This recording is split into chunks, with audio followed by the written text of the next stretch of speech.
our mobile first initiative back in early 2013, about this time last year. And what we have found from all of the client engagements we have, when you talk mobile, you really have to understand what the client problem is.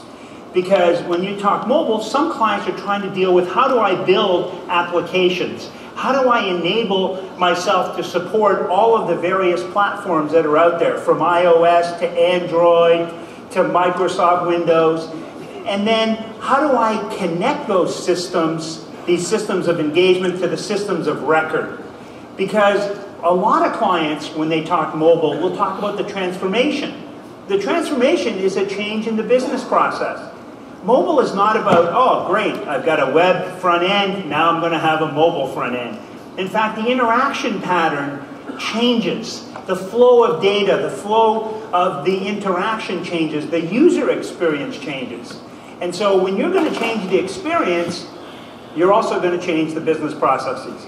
So business process transformation is actually as much part of mobile as building out the mobile application. And then the engagement, think about it.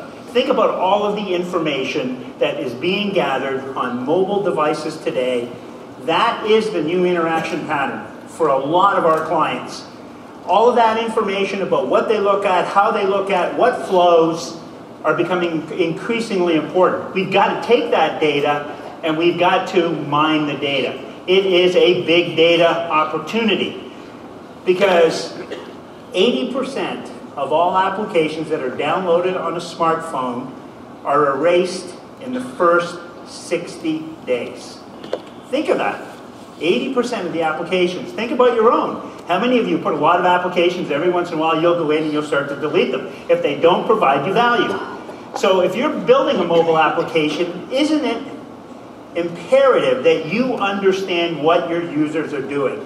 So applying analytics to mobile is critical. So what we've done is we've taken our tea leaf capability and we now have that connected to WorkLight. So when you're building an application, mobile application with WorkLight, it's very easy for you to add analytic capability so that you can start to understand the patterns that are going through from an end user perspective.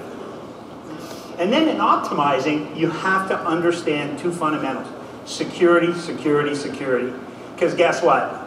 All the hackers out there, guess what they do? They look for the lowest common denominator. They look for where the weakness is. And in fact, we've seen mobile attacks through mobility increased by almost 600% in the past year, because that's where they're looking for the weakness. Now, a lot of clients are dealing with bring your own device. A lot of you are trying to deal with that. You know, in the old world of the BlackBerry, I could cordon off that world. And it was a secure world, and it was a corporate device. Now, nobody wants to carry multiple devices. You've got your iPhone, you've got your Android phone, and you want to both use it for your business, and you also want to use it for personal.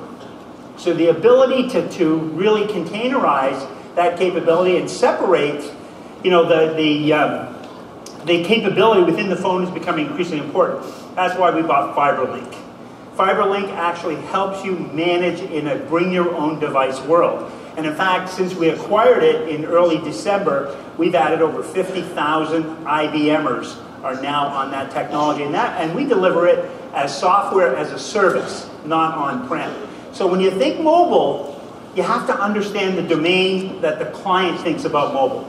Maybe it's application, maybe it's security, maybe bring your own device, maybe it's I want to transform the business processes. Now, security, hottest topic out there. I never have a client discussion anymore where I don't have a discussion about security. And security has become an issue at the CEO level. I probably get more emails from Ginny, our CEO, on security than any other topic, because this is top of mind. All it takes is one, target out there that really starts to put the focus on what happens if. And that can have a real impact on your business. And when you look at security, you have to look at it in multiple domains. Too many clients out there think about security as a fortress. I'll just put a fortress around. I've got my firewalls, I've got my antivirus detection, I'm good. Well, no, you know what? That was last decade's set of challenges. You know what? The attacks that are happening on multiple. You should be scanning your applications because a lot of clients and a lot of you use third parties. How do you know a third party didn't inject, you know, an open door in the application they built for you? Data. Are you protecting your data? Do you really understand who's accessing your data and when that data is accessed? I contend that some of the more public security breaches, if they had had data security, they could have prevented some of the challenges, and they would have known if people were accessing the data that did not have the authority to do so. And then identity and access management. As we move out to the cloud, identity and access management is becoming absolutely critical. Okay, ask people that have breaches, and a lot of time the breaches are in identity. So you've got to think about identity. But the real challenge here is to look at all the data. Security actually generates as much data in some clients as the business itself has the transactions. And so that's why we acquired QRadar, and we really look at that as a big data, you know, intelligence and analytics problem. Because if you have to understand what's going on in your business, because if you do have a problem in security, there's probably a pattern there in the device and the network traffic that tells you something different is happening.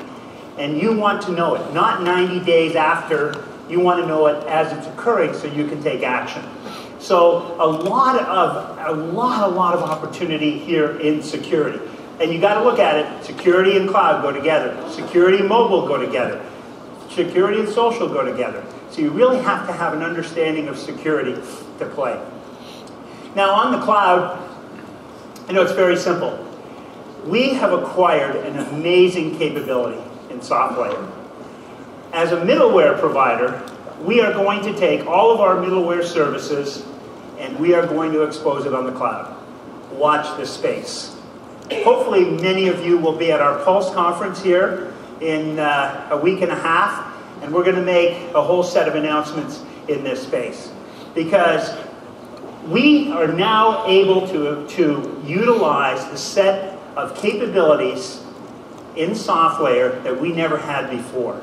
And we're now going to start to take our middleware structure and our leading middleware, and we're now going to put it out on the cloud. So watch this space. Some really interesting and exciting news in the area of platform as a service. Now, on the software as a service, you know that we're a very acquisitive company. How many of you know that we have over 100 SaaS applications today that all of you and partners can go out there and sell? In fact, out of the top 25 Fortune 100, 24 out of 25 are running at least one of our SaaS applications. So as the world moves to more hybrid, you've really got to be thinking about the cloud in multiple dimensions. From the capability we've got in SoftLayer to what we're going to be doing in our middleware services, exposing them as services, all the way up to our software as a service or business process as a service. We have got the breadth, and that allows multiple entry points so you can map it to what is the problem your client is trying to solve. So speaking of clients, what I'd like to do is bring up one of our partners, Sirius Computer Solutions. Joe Mertens is the president and CEO of Sirius, and Darren Nelson